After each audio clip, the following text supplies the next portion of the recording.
And yeah, that's number one. We've got quite an in-depth session today. For those of you who may not know me personally, my name is Mayuri Govender. I am the founder and owner of Breaking Brown Silence, which is an Instagram platform aimed at intellectual empowerment and anti-racism. I am an attorney and an academic writer and editor. And this session is essentially an introduction to one of many. We've got a very in-depth session today, and I want to try to stick to an hour, but please grant us an indulgence if the conversation go slightly over, and please stick around if you feel so inclined, if questions come up and things like that. Just from a ground rules point of view, this is a brave space. It's a space beyond being safe, but it stems from the same sort of principles, but it's more focused on dialogue, growth, and learning through exchange in a safe place, in a safe way. But just please stay mindful of any privilege that may creep through in comments and questions, but feel free to express yourself and drop in questions in the comment section. We're gonna try to take questions throughout. So please try and pop them in the comment section as I've mentioned, but we'll also try to keep 10 minutes at the end for any specific and pressing questions. On the point of discomfort, I just want to say, this is a really insidious topic based on race and gender-based issues and multiple other things. So it may very well be re-traumatizing and triggering. Please mute if it becomes that for you. Please feel free to drop off this webinar if it becomes too much. That's totally okay. And yeah, one more thing, just in terms of pronouns, if there's any that you feel we need to be extra aware of, please pop them into the chat box as well, so that we can be extra mindful. Lastly, I just want to say that we by no means speak for everyone. We can't. Our lived experience informs our perspective, and we can't hold the weight of our whole race, gender, ethnicity on our shoulders. But we're really going to try and give this concept so much depth. So now that we've got a few formalities out of the way, I just want to introduce our lived experience panel. I'm going to get them to switch the cameras on and say hi individually, but I'm really, really grateful for them for stepping into the space with me. They come with a world of knowledge, and I trust them impeccably to keep us safe and give depth to your experiences and mine. So yeah, I think I'm just gonna hand over to Nikita first, and then Ria, and then Elisabeth. Hi everyone, my name is Nikita Ramkissoon. I am a journalist and an activist, and currently writing a novel, so doing not much. My experience with tokenism has come from many facets, being a brown person, being a woman, being LGBT, and being disabled.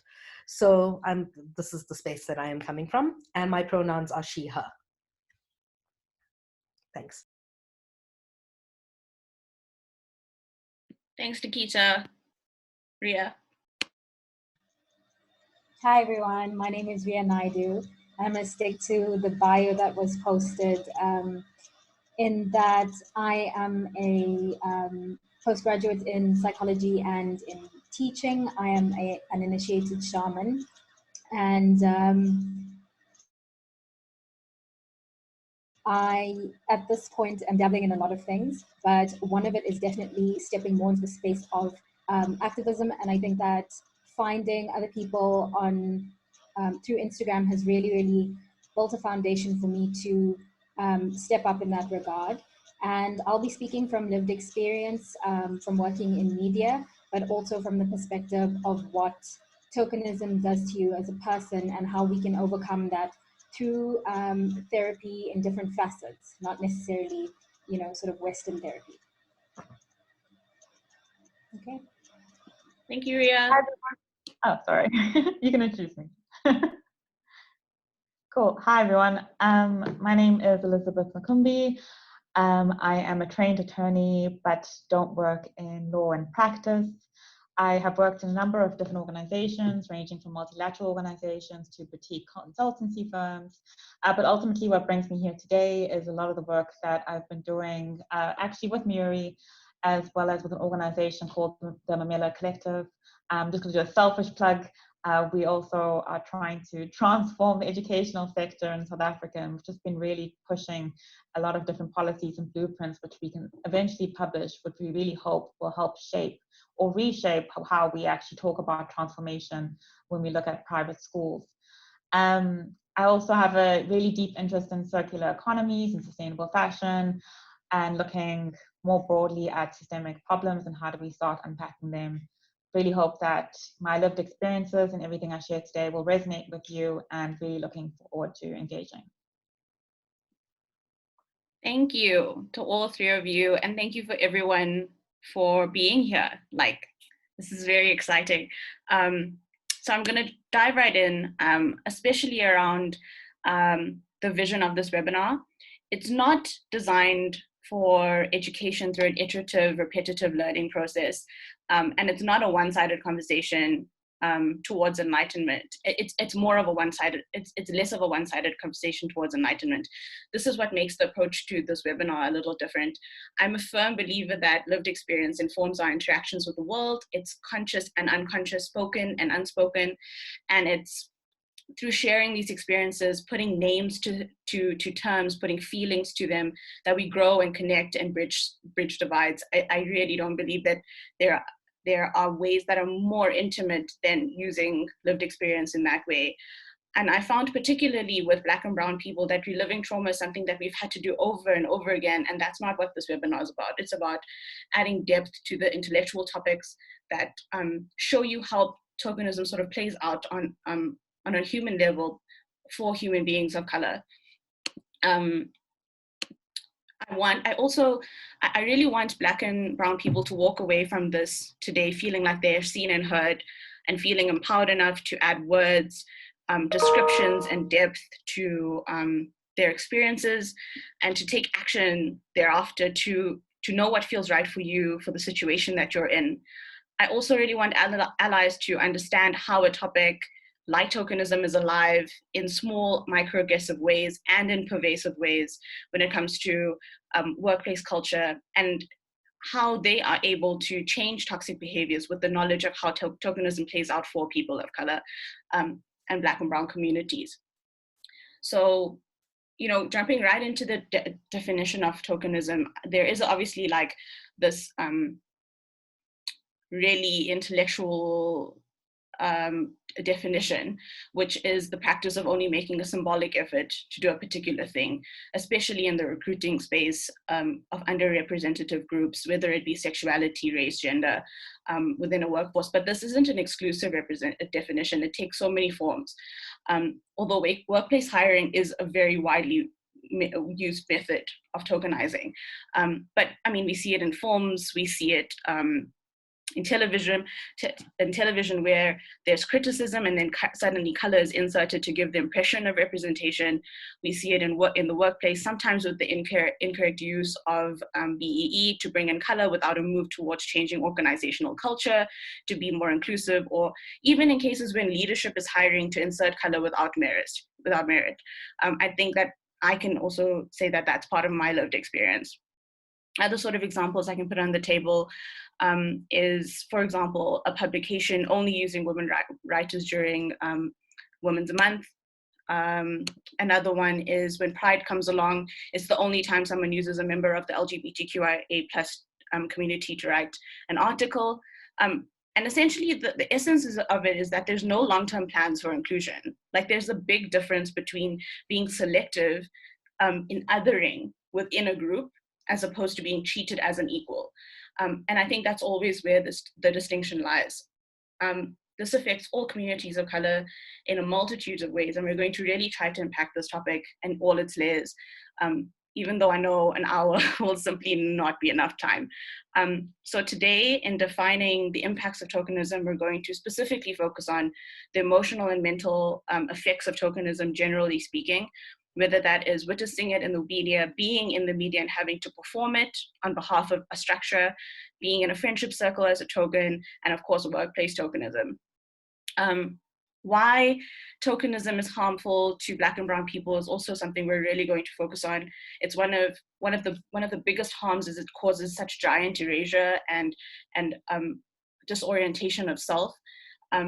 It erases culture and identity. It creates a toxic competition in our communities and in the workplace from a sense of opportunity. And we're lastly going to cover undoing tokenism in our surroundings and ourselves. Please bear with us if we jump around a little. This is supposed to be a conversation, and we really want it to feel organic. So yeah, I think that I've tried to explain this as a starting point for us, and I'm going to start handing over to our lived experience panel now. Nikita, I know you wanted to speak a little about mental and emotional effects, and I know Ria, you did too, but jump in as you feel fit to. Thank you so much, May. So having suffered with a mental illness pretty much my whole life, I'm coming from a space where not just being brown, not just being a woman and LGBT, but being somebody with a mental disability. And I'm hyper aware of the mental implications of certain things. So when it comes to specific things like tokenism, like being hired just for being a woman, being hired just for being brown, etc., etc., you start to notice the patterns of behavior.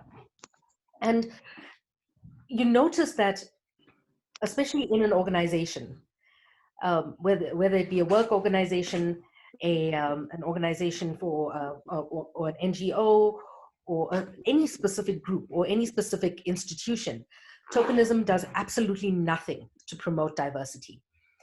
And it does have a serious impact on mental health because not only is it lonely and isolating, it brings to the fore just how white the world is, just how male-oriented the world is, just how heteronormative it is, and how ableist it is. It brings all of these issues so in your face that you realize, I wouldn't even call it a realization. It's more of pointing out, like a niggling feeling of how alone you are in the world, even though you know in your conscious self that you know you're not, because so many other people are brown, so many other people do suffer from disabilities. There's nobody to turn to for support or validation, especially when microaggressions occur. And if you find yourself in a token situation, you have to go outside the organization to find mentors and supportive communities. And you know that you're not going to have any insiders because you've been appointed to be that face of XYZ. But on the one hand, with it being isolating, on the other, it makes you extremely visible. As somebody being the only person of color in an all-white workplace or an only woman in a conference room full of men, the visibility comes with scrutiny and pressure to represent the entire group. Naturally, people who are tokens experience anxiety and stress that comes with it, and are often tempted to overwork in order to be a good representative of that identity group. And it leads to exhaustion, guilt if you're not overperforming, shame, and burnout. So being isolating on the one hand and being extremely visible on the other creates this dichotomy of, I need to be a good representative of everything that I represent in this organization, and I'm so alone. And it's constantly that push and pull of having all of that burden on your shoulders. As you were saying, Mayuri, we are not spokespeople for our race. We are not spokespeople for our gender. Nobody is. And there is no a single person who can claim to speak for a collective of any group whatsoever. It's like a white person saying, my one black friend says it's okay to say the N-word, so I can. No, it's actually not. Your one black friend is not a spokesperson for the entire race. And it's the same kind of thing in organizations. And At the same time, if you're a token, you could, while being highly visible, you can also feel invisible. Because in organizations, your achievements can go unacknowledged, your contributions completely ignored. And you can get a sense that people in the organization don't really know you as an individual because you're the one Black person from from marketing. And they only see you as a representative of your race, gender, sexual identity, whatever. And the invisibility is not only lonely, it leads to frustration, anger, and depression. And the pressure on tokenized people is so felt within the first 3 months that a lot of the time a tokenized hire, and this is a statistic from the US. Unfortunately, I couldn't find a stat for South Africa, that it's something like 72% of token hires leave within the first 3 months. And that in itself is staggering. Like how you have to do something really horrible to a person to make them leave within the first 3 months if they really need a job, if they want a job. And I see Auntie Maliga saying, token brings with it a feeling of being minimized, leading to diminishing psyche. That's absolutely true. When you are minimized, constantly minimized, you're made to feel smaller and smaller and smaller. Your space, your validity in an organization is constantly diminished. Like, you are that person for this reason. You're not here on merit. You are here because you are X, Y, Z. It's not because we believe that you are capable in whatever you do. And then there's the stress, burnout, exhaustion that can be triggered on the burden of educating others about your identity. I was the only Indian LGBT person in an organization that I had joined. And I was expected to lead sensitivity training. Like, but why? I can do it, but why are you doing this? Like, are you going to pay me extra? Are you going to give me something in return for this? You know, I'm not going to be doing you favors here. I don't want to be the go-to person for everything Indian LGBT related. And I've noticed this often with bilingual people. You might be asked to translate everything in an office. So I need to tell you a story about a friend whose family is from China. Very close friend, works for a German company. And they were the only Asian person in their office. Born in South Africa, raised in South Africa. The only reason they speak Mandarin is because their parents are from China. And they're constantly asked to deal with the Chinese client. Constantly asked, what would China do in the situation? Like, I can't speak for a country that's not even mine. To the extent that somebody actually went into their office one day and asked them for chopsticks. And yes, I can see Esha's expression there. It is absolutely ridiculous. And that is tokenization to the extreme. So you sometimes have an entire meeting room looking at you when an issue of your identity arises, expecting you to be the expert on those diversity issues. So it doesn't respect your background. It doesn't respect your experience or your identity. It doesn't even respect your oppression. It erases the complexity of their identities, and it erases the complicity of their group in that oppression. You are basically a walking, talking billboard for whatever marginalized group you are made to represent. And often people who are tokenized are always worried about being on their best behavior and being a model for their minority group. So their work ends up falling by the wayside. You're always on guard, hyper vigilant, hyper aware of possible microaggressions or full-on aggression. And nobody truly understands you, who you are, and nobody is actually trying to. So in those regards, you have a mental state that is breaking down piece by piece with every single microaggression and every single aggression. And people might not see it as microaggression. They might tell you, oh, you're overreacting. Oh, but you do speak Spanish. Oh, but you always bring Chinese food for lunch. You know, it doesn't matter whether people do or do not. Oh, but you did grow up in this area. Seeing somebody beyond their visible identity will actually lead to better performance in an organization. And there's something that, and I think I may have lost it. It's okay, Nikita. I think I think Ria, jump in there from a spiritual and emotional place if you can. I found it when you're ready. Sure.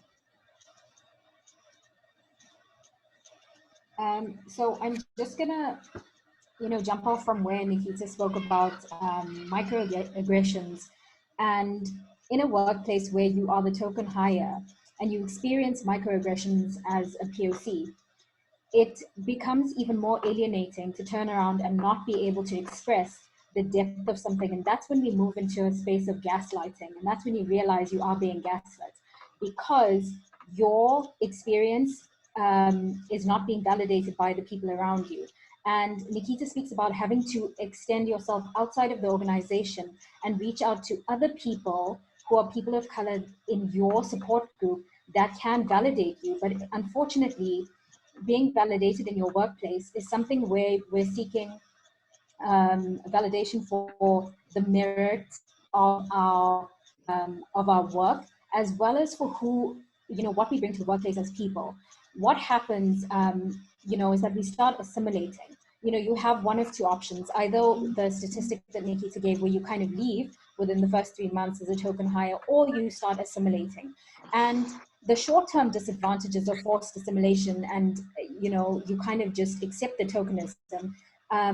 It's difficult to measure because at first they have the appearance of positive benefit, and that's because we start being accepted by the workforce as being an unproblematic POC. But unproblematic means that you're not speaking your truth and you're not standing in your truth. That's why you're sort of accepted by the workspace or whichever community that you're wanting to assimilate into. And the reason why we assimilate is because we don't want to be singled out. I think if you have to ask anyone, one of their top 10 fears would be being singled out for something that comes across as negative. We don't want somebody to point the finger and say to us, oh, why are you doing that? Why are you this way? And unfortunately for POC, in the world, many spheres of the world are predominantly monopolized by Western culture.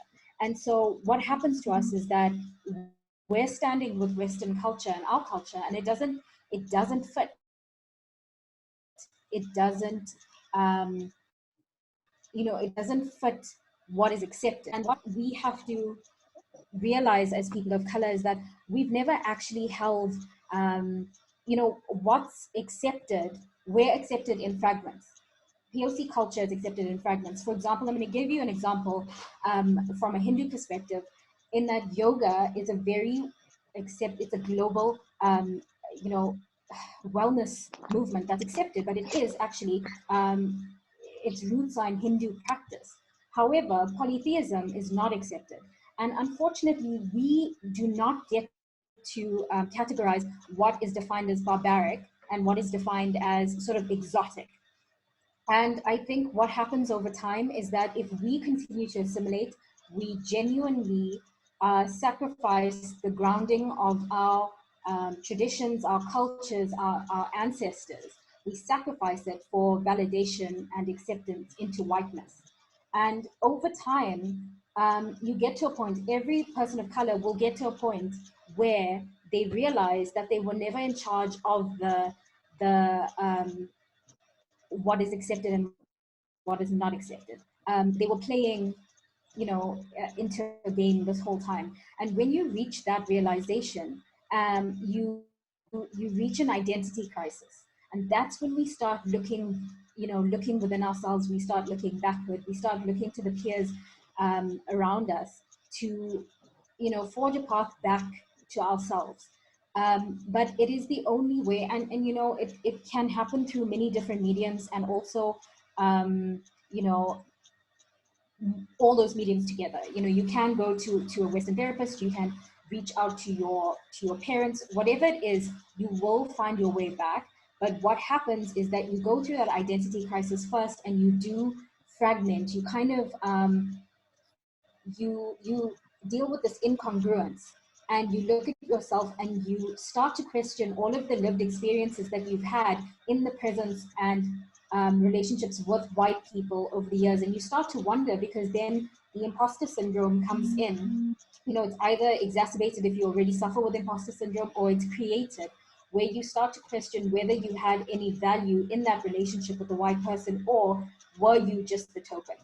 And so I think those are the consequences that POC have to deal with for the rest of their lives. And people, the world in general doesn't understand how deeply it affects every decision and every lived experience for you afterwards. And you're constantly asking yourself the question, am I being hired to fulfill a quota, or am I being hired because I'm actually good at what I do? That makes complete sense, Ria. Like, you've touched on so many points that I think expand to everyday experience for Black and Brown communities, and how we try to access ourselves through our disorientation by being tokenized. Liz, I know you had thoughts on workplace tokenism, and what this can look like. What's the impact? What's the insight here? So I don't know whether you want to talk about that for a minute or two. Yeah, sure. So I'm actually going to take a step back, or allow us all to take a step back into how did we get here? Like, how do you get to tokenism? Because ideally, we see it, we know it, and we want to have that benefit of the doubt that HR, for instance, an organization, isn't trying to be spiteful and just put Black people as some sort of performative diversity act, right? We want to believe that ultimately tokenism happens, but we want to know why. So I don't purport to be an expert on this topic, but I have learned from quite a few people. Shout out to two organizations called Coco Collective and another consultant called Omenewa. Both of them work in the space of how do you start transforming organizations. And a lot of their literature really points at the fact that how this usually happens, and I'll give you a really basic example, is HR is approached by senior management. Senior management says to them, you know what? Everyone seems to be woke. People are discussing diversity and color. We look at our organization, look at our website. It looks pretty pale. Can you change this? Then they have this initiative to do some sort of diversity strategy. Usually the diversity strategy is really grounded in, it's meant to be well-meaning, it's grounded in actually trying to transform. But because they don't necessarily, either they don't have the tools or they're ambiguous to the tools, what happens is that they start these initiative processes to put more Black people or gender or LGBT people into the organization, but have really failed to look at the culture that's actually pervasive around them. So if you don't take that step back as an organization and try to understand, well, why aren't we attracting Black people? Why aren't we attracting women? Why can't we retain them? Why are they leaving after 3 months? What do our policies look like? Do we accommodate the fact that women have this dual role where they have to both be the caretaker and also, and have to be this boss lady, but also must meet their targets that are impossible when you're trying to fulfill both spaces? Do they take into account, a lot of our culture's perspectives and differences? Have they actually thought about equality and inclusion before they started on this diversity track? Because without equality, without diversity, without inclusion, which is all the components you need to actually make this work, it won't work. And it fails. So that's been always quite an interest to me, and really understanding at what point do HR and organizations really start to change? And is it merely supposed to be a symbolic change, or some sort of surface area change where they just want to see more and more people that look different or underrepresented in their organization, but actually not take the deliberate and intentional action that they need to take in order to make sure that tokenism is pervasive in their organizations? Absolutely. I think one of the biggest parts about symbolic efforts in organizations is that it really leads to that sense of not being included. And that's what it sort of always comes down to. It comes down to the fact that it, even when you're trying to form relationships within an organization where you are not hired with intent for longevity or for career growth or to transform organizational culture, it sits within you, and there is no room for you technically in those spaces, you know. And I think, you know, speaking from a friendship and relationship point of view, I can speak from forming friendships in workplace cultures that don't that is sitting in an oppressive space that isn't transformed from an organizational space, as well as you know, relationships when it comes to those days. What I can say is that, like, as an attorney, I definitely existed within a predominantly white male environment, and it made it clear from the beginning that I was tokenized there, because often I was made to lead the Black Lawyers Association internship, for example, you know, because there wasn't anybody else to do so. And it kind of makes you, oftentimes it's also not, it's not covert, it's very overt. You know, the problem with those sorts of circles, and then you sort of sit there in that circle, and you form friendships in those environments that are predominantly white, for example, and you're not being able to see yourself, genuinely leads to an erasure of self, guilt, depression, much like Nikita and Ria both said. And it all sort of, because we come from such a historically geographically separated past where it has been hard to access each other. Sometimes workplace is the place where you are met with embracing different races, and often if you are the only person of color or black or brown person in that space, you end up unintentionally assimilating, whether you want to or not. It sort of happens, and the organizational culture puts white superiority at the forefront of it so much that being a token in a friendship circle, you don't even realize how dehumanized you feel from that space. It's essentially an argument based off of assimilation to some degree. Almost, the more white I am, the more accepted I am. We can see how this plays out in real time, right? Like neutralizing accents, rejection of foods at lunchtimes, or in socialization circles, making fun of our own stereotypes. And it all sort of plays into the tokenization. I can honestly say, like, being a token in these environments, it was one of, before I sort of stepped into understanding what was happening around me, I also assimilated to those things. I also made fun of my own people and the things I liked or grew up with, as a sense of moving away from self. And finally, there's a level of conditioning when exposed to whiteness that actually makes us feel like we're fitting in, when actually, like, what is fitting in? Like, what are we fitting into, you know? So I think that speaks directly into how it feels in a workplace environment, how it feels from a lived experience of friendship circles within those environments, and then taking them offline, you know. I know both Liz, Ria, and Nikita had insight in this. I'm going to ask any of them to jump in at this point when it comes to media, relationships, friendships in this regard.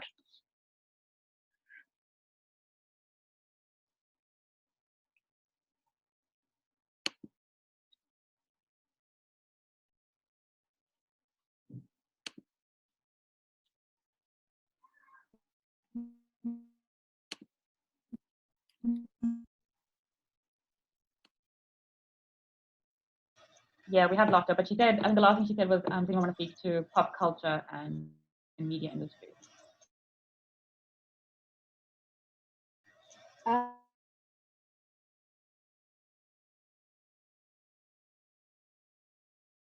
Mine where here industry in a very bright town.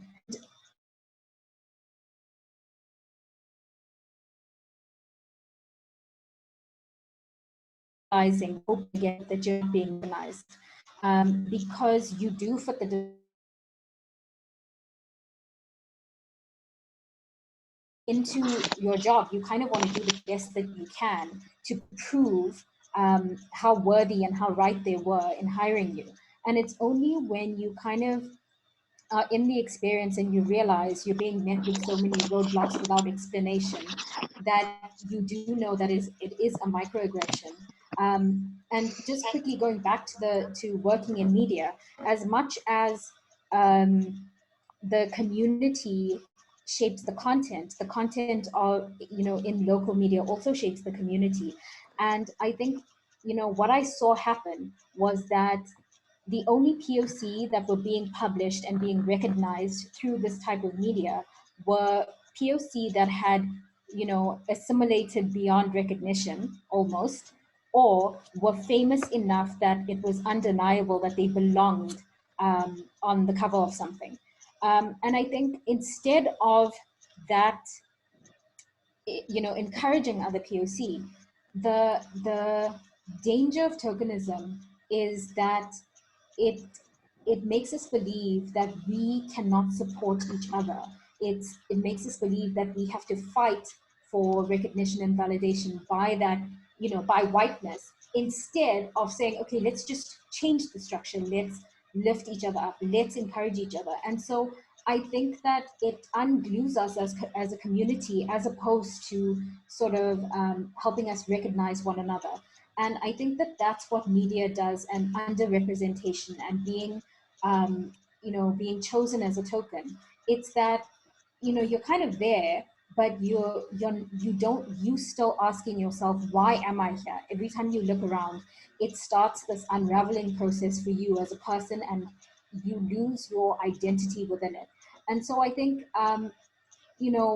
especially in terms of media and in terms of working in industries that are white dominated, we've got to make the decision to either sort of make a difference and participate in things like this, where we start to recognize what is happening within the system. And it helps, once you recognize that this is happening, it helps you feel saner, and it helps you stand in your own power as a brown person or a brown or black person with qualifications, merit, integrity, skills, and you ignore the fact that you are a token hire, even if you are. I'd like to add to what Ria was saying, also being in the media industry. I was also in the newsroom where the Indian journalists specifically would fight each other for that front page story, and more so than your usual fight for your front page byline. If another brown person was struggling, you would kind of, the other brown people would revel in the fact that they were struggling, because it meant better stories for them, because they knew that anytime they messed up, it would be immediate repercussions for it. And on top of that, I was in the entertainment industry, in the Joburg music industry specifically, and the only brown woman there. For a long time, I started in the Joburg music industry around 2009, and I got told by other journalists, "Oh, what does an Indian chick know about rock music?" So I would always have comments like that, and anytime I would mess up on a story or take one bad photo, it would be, "Oh, see, she's not qualified to be where we are." So little things like that, and they just build up and build up. But also that entire idea of, oh, she's a BEE hire, or she is an affirmative action hire, she doesn't deserve to be here, and that constant weighing on your shoulders of, as Ria was saying, imposter syndrome of, should I actually be here? And everybody feels it, but it's just way heavier when you have that term looming over your head that you are an affirmative action post. And I've seen it with other people, and that assimilation kind of happens automatically. Like, I need to be less Black, I need to be less Indian, I need to be less this or that. Or how I was in high school when I saw it as a compliment when the guy says, "Oh, you're not like other girls." I would be like, "Oh, cool, nice." And wait, what's wrong with other girls? Can you give me a list? And the entire idea of not being like those Indians. I knew exactly which Indian people they were talking about, but you know it. Like, I grew up with these people. Yes, I don't like the stereotypically Indian things, but is it a bad thing if anybody does? So yeah, it's just uneasy. And speaking about what you're talking about from a BEE higher place, I think Liz has some really good insight into EDI and undoing that. And from an organizational point of view, I think it's a really good point, because I mean, all of us have jobs, even though we're not all in the office anymore. I mean, I think COVID-19's brought out a different type of tokenism and a different type of anxiety, stress, overcompensation, being a Black or brown person.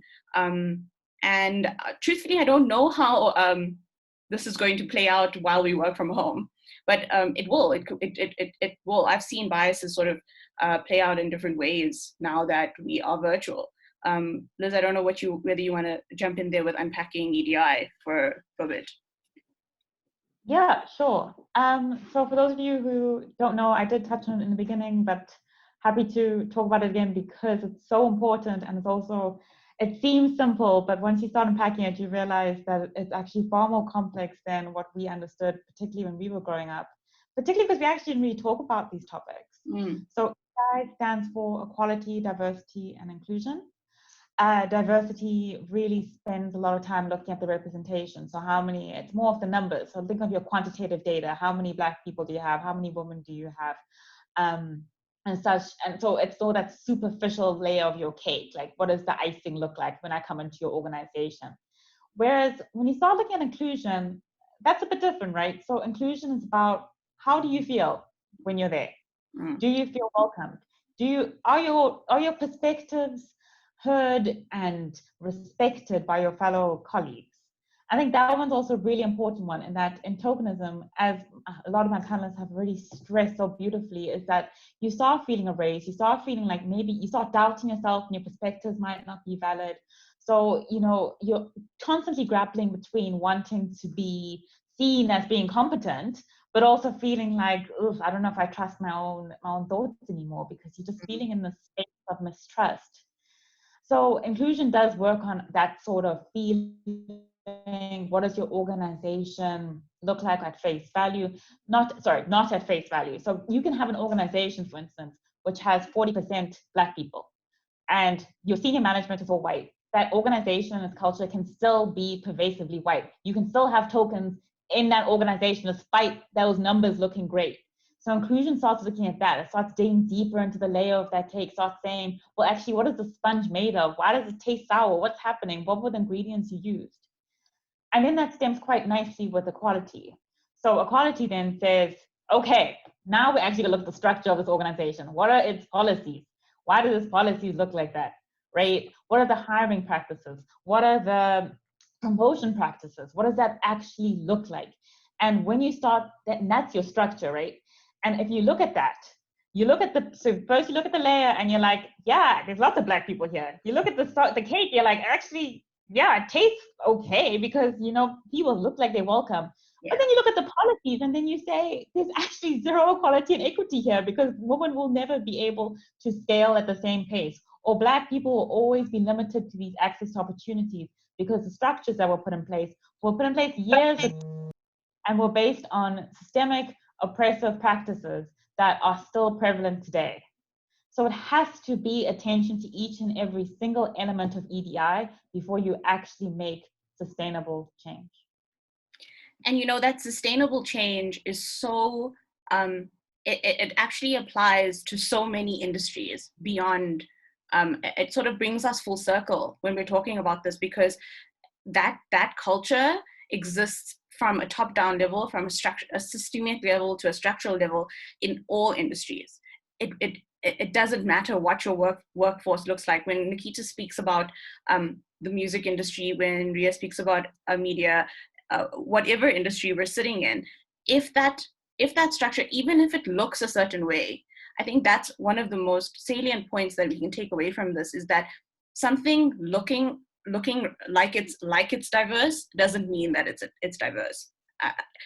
It often can look so inclusive. It can look like, oh wow, look at this company. This company has a certain BEE score. That totally means that they're inclusive, and that totally means that they're diverse. That doesn't mean anything, actually, because if the top down is still treating people in oppressive ways, and that doesn't have to be. It comes back to talking about microaggressions. It doesn't have to be using the K word or making fun of an Indian person because of it's little things. It's somebody coming up to me in a working environment and going, I ate a bunny chow yesterday, and I'm supposed to be like, oh, okay, cool. Like, what must I say about that?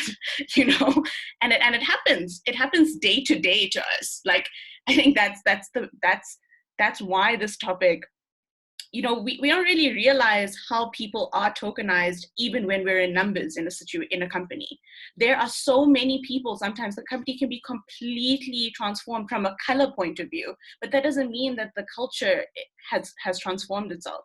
And it's a really, really, really salient point. Like, don't always look at a company, at an industry, at a structure, a nonprofit organization. Intentions may be great, but impact is different from intention. And how something is sort of playing out there is important. And I think that nicely segues into talking. I mean, we're moving back and forth a little. I hope everyone understands that. But it nicely speaks about that competition in our environments. I know Ria partially touched on it when I jumped off for a bit for my connectivity issues. In the competition inside of those environments, because it's not just about assimilation, it's not just about, it's a huge part. Assimilation in those environments are a really big point into that organizational culture, but it comes into our interactions with each other. We don't realize how being tokenized actually creates this level of superiority within ourselves when we assimilate. Whether that be intellectually, whether that be, as I mentioned before, neutralizing accents, things like that. Speaking from that point of view, it's sort of an indoctrinated thinking that we have to compete with our own for opportunities. I know Nikita has her hand up, so I'm just going to jump to her in a minute. But I don't know if it's just me, but it's this feeling of unhappiness when you see someone else win, almost. Like, why couldn't that be me? It can lead to this deep resentment and jealousy. I know that I see it within the Indian community, whether or not we want to admit that or not. That's my observation. And it's because, historically we haven't been allowed a seat at the table. So when we're given these seats within the organization, Nikita mentioned it from speaking in a workroom environment, and seeing someone else fail, and it sort of is like it's a low-key clap. It's a little win on the side for you because you might come in there. But actually that's just tokenist conditioning. It's something we really need to sit with in awareness of self when it comes to opportunity.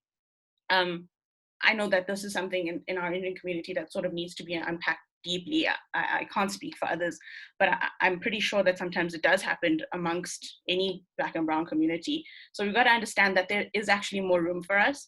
It's up to us to take up space. It's up to us to send the elevator back down, whatever, But anger at each other is not going to fix those oppressive structures. Mindset changes are.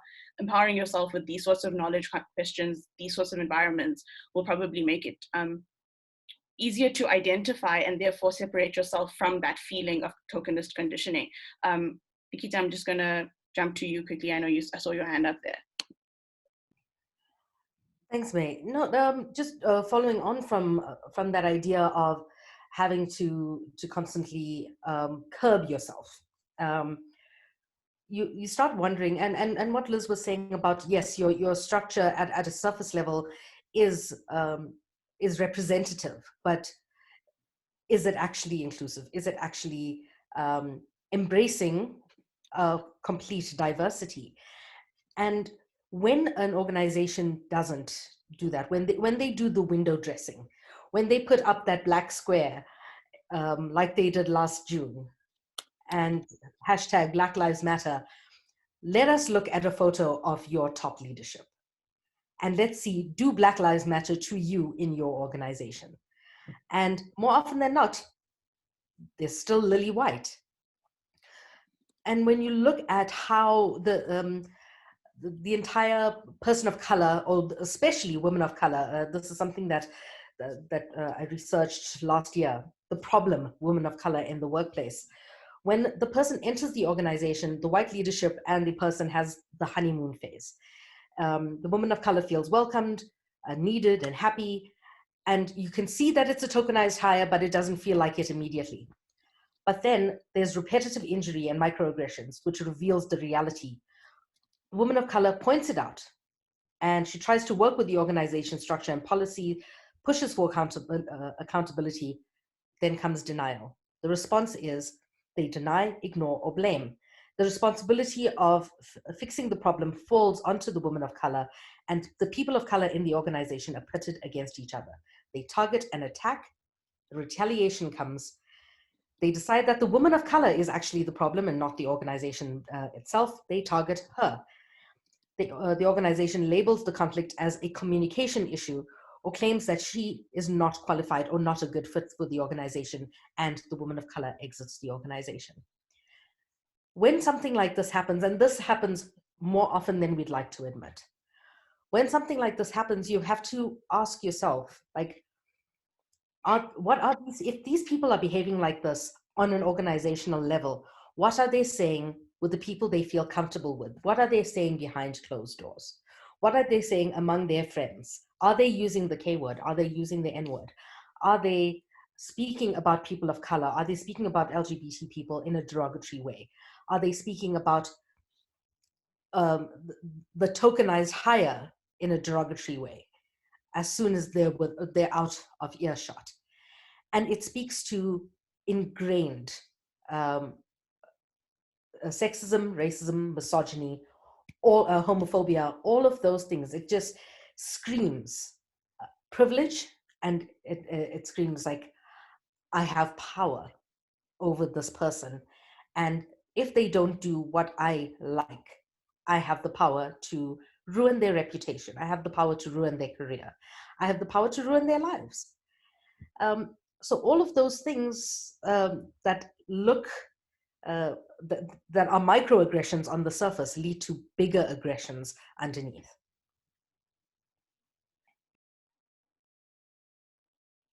Yeah, the idea of aggression and how it is insidious in these spaces are like absolutely it's so painful and harmful on a deep resonant level, and I'm just reading Trian's comment here about if brilliant point, Nikita, guys, please correct me if I'm wrong, but was that pitting POC against each other not an apartheid tool? I mean, yeah, totally. We were totally pawns in the system. We were totally used against each other to create these divides, and it's that subconscious feeling of separation that lives within us and it continues while we are in organizations, while we are in whatever industry we're in, I think Trian also, I'm going to let her jump in for a second here because she has a really interesting point about the church being included in this conversation, which is something that obviously I can't speak to as a Hindu.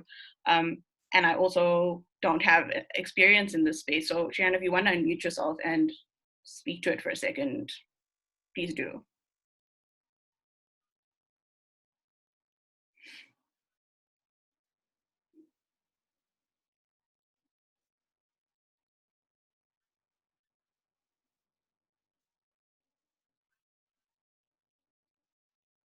I can't hear her. Can anybody else? Okay, I'm gonna move us on to undoing tokenism in itself. Maybe Trian can jump in at the end or put it into the chat box, whatever she needed to say. Let's talk about undoing tokenism and how we sort of see this play out for us. I think that workplace culture, like Liz said, working with EDI in a real way is really important. I think self-awareness is part of that. I think we've gained a lot of traction and conversation about that, as well as personally diversifying circles. I also want to encourage anyone to drop questions in or comments for these last few minutes as we're reaching the end of this webinar. I feel like there's still so much to unpack and there's just never enough time. And hopefully we can make this a regular occurrence so that we can keep unpacking these topics. Liz, do you want to talk about undoing tokenism for a bit from a workplace space? And I'm going to just let the panel go here. I'll speak about self-awareness at the end. Oh, so for me, I think what I've learned from my own experience is that it's actually not something that organizations can necessarily do from themselves. Particularly because when you're stuck in your organization, you kind of have this lens where you start feeling a bit defensive as opposed to wanting to change. So when people come to you and say, these are the problems, senior management is like, impossible, that's never our intention. HR is always going to be on the side of the company. If there's anything you take away from this, please know that. So, you're working with an organization which is static and doesn't necessarily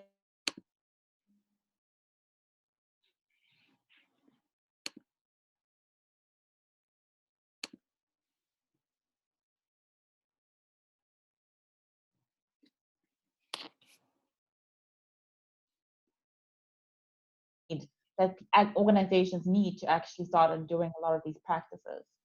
But other than on a very, that's on a very macro scale. What can you do at home? What can you do at a micro scale? It really is about deliberately.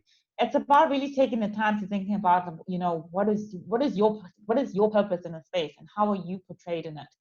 And that's not just for Black people to teach you and show you who you are. It's also about a reflective, introspective exercise that you need to really look at to determine, am I inviting this Black person, for example, to this party because, I don't know, it'll make me look cool? Am I putting people in situations where they're actually just going to feel uncomfortable, but I don't really think about their background and who they are because, we're all the same race? Are those the type of sentiments that run through your mind? In this really digital world where where knowledge is really at your fingertips, when you can actually start grasping more and more information and understanding and doing these practices that before, particularly because of their intergenerational, were taught to us, right? And start actually taking that initiative to start changing it, we can then actually start seeing more changes in the workplace, because it really at an individual level, we need to actually also do the work alongside the organization. Absolutely. Ria, Nikita, do you have anything to add there? I was just replying to a question. How can you actually address the issues without being brushed off? There's always the risk of being fired. There's always the risk of being pushed out of the organization. And there's that huge risk of being vilified completely. So one of the things that I've always suggested to people who have had this problem is get a group of people. If you are able to, unionize yourselves and get a group together to make a list of demands and alert anybody you can in the media that this is what is happening in my organization. These are the lists of demands that I'm making or that we are making of our organization. And should they retaliate, the media is already alerted. And when all avenues have failed within the organization, then you make a scene. Don't be afraid to make a scene, because they're not afraid to just say cheers to us.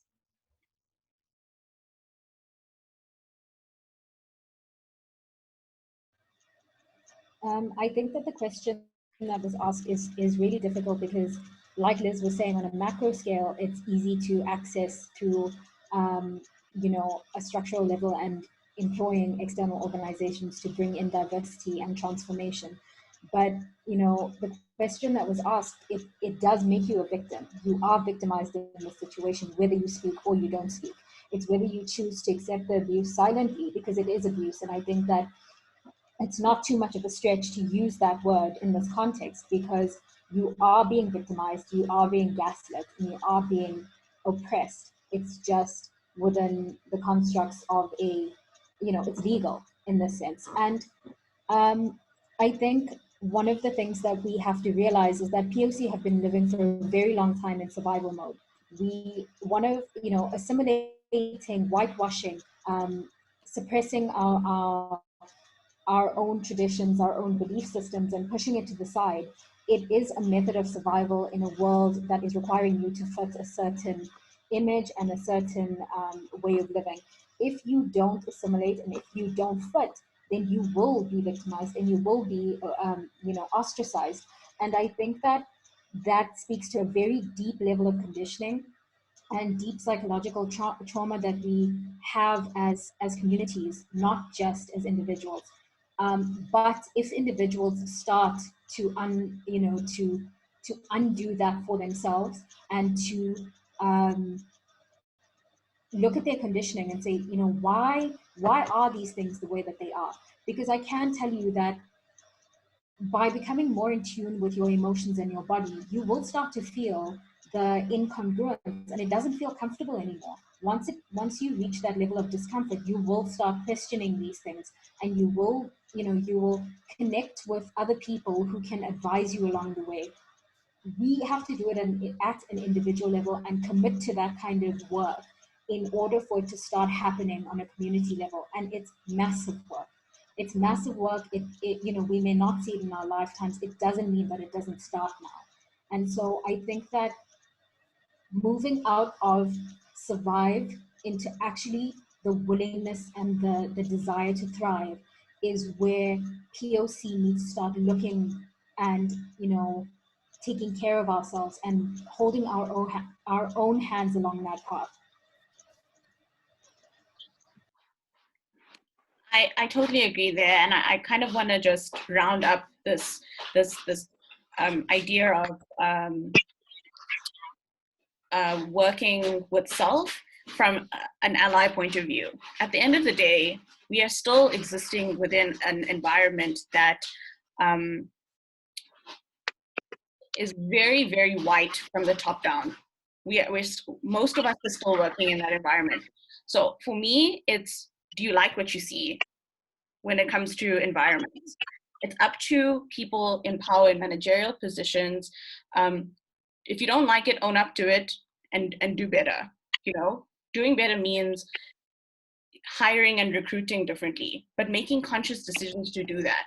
It's about identifying and creating opportunities within your organization, within your industries, within your platforms, even from a social media point of view, to collaborate and amplify Black and Brown people to a space where normalization is everything, where it's no longer a token person there to speak for everyone, where it's no longer a token LGBTQIA plus person who is coming in at Pride Month to say something to elevate that conversation there. It's no longer a black square for Black Lives Matter. It is something that's so normalized because you have chosen to recruit and identify those opportunities with self. It comes back to what Liz has said about, it's not up to us to teach you everything.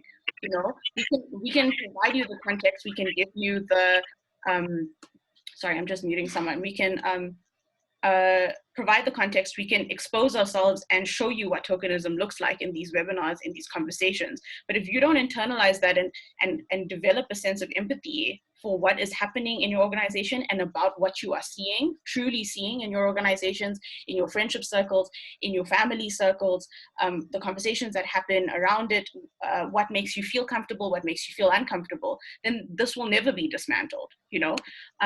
It's about supporting your staff who are people of color. It's about understanding what their specific needs, what their actual experiences look like. And that requires hard work. You know, it's not just about knowing it from a theoretical point of view. You've spoken to an Indian person, a Black person, or a colored person, an Asian person, and you have the surface level of experience. It's about diversifying circles. It's about actively looking to understand. Understanding is at the key of all of this. And then that elevates it to another level. That takes you to, okay, I can see this clearly now. What actually needs to change within this culture, regardless of what culture it is?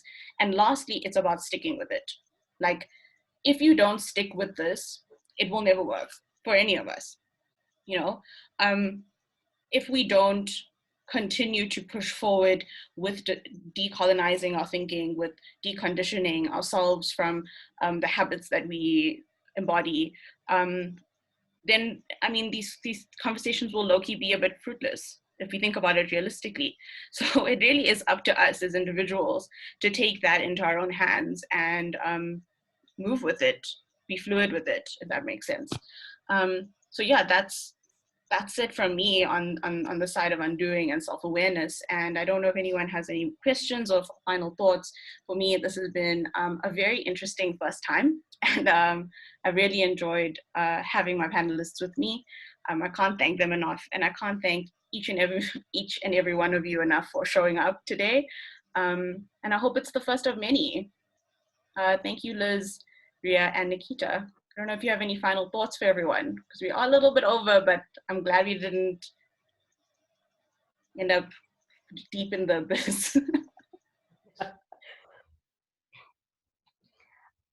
In closing, I'd just like to say, echo what Mayuri was saying. Like, we have to push forward. We have to completely embrace the fact that we are these minorities, and we need to see ourselves. We need to stop seeing ourselves as our oppressor sees us. We need to continually do the work within ourselves, because if we don't shed that the kind of self-imposed almost a feeling of insecurities and imposter syndrome and all of those things, we can't actually move forward with any other work. We have to shed it first before we tell our boss, like, okay, I can't feel like an imposter and go to my boss and say I deserve to be here.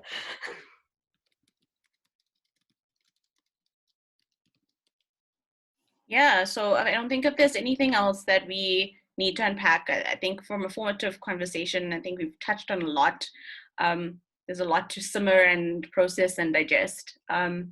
So yeah, we're going to drop off. Please pop your email in the chat box if you'd like to have access to this webinar recording. And thank you so much for showing up. I really appreciate it. And thank you for the continued support. Thanks, everyone. Thanks, everyone. Thank you.